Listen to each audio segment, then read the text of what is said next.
Hello and welcome back to Alyena's Kitchen, Garden Edition. Today we're going to be making a super easy, super delicious blueberry loaf. So let's get started. So the first thing you need is just a 3/4 cup of sugar. We're going to start with mixing together all of our wet ingredients really. And then I have 1/2 cup of coconut oil, or really any oil that you have on hand will work. And then 1/2 cup of milk. My egg's rolling away. And then 1 egg.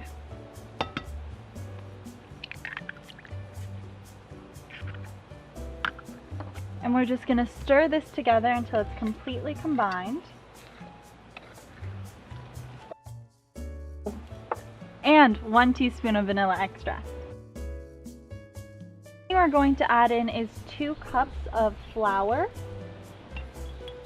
and then a 1/4 teaspoon of salt, and 2 teaspoons of baking powder.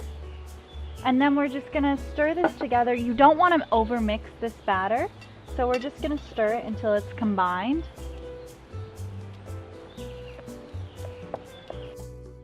Sprinkle a little flour onto your blueberries. This helps prevent them from bleeding. Then mix them gently into the batter. So now I have my loaf dish that I've greased and I've also lined with parchment paper. And I can just add in my dough now.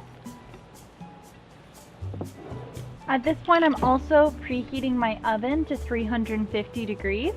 And this loaf takes about 55 minutes to 60 minutes. So the last step before we can put our loaf in the oven is we're going to make a crumble top. So I just have here 1/2 cup of flour, 1/2 cup of sugar, and then also 3 tablespoons of butter that are nice and soft. You don't want it melted, but you want it soft so it forms that nice streusel almost top. So the last step is we're just going to put our crumbly topping all over our bread and then put it in the oven at 350 degrees for about 55 minutes to an hour. Welcome back, and here we have our beautiful finished loaf. For me this took about 1 hour and 20-ish minutes to cook, but I honestly believe my oven's a little bit slow.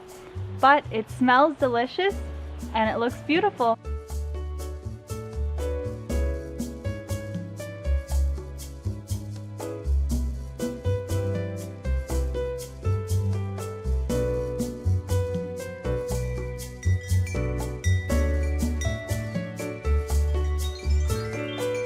If you guys like this video, please don't forget to subscribe and share with your friends, and thank you so much for watching, and I'll see you on the next video.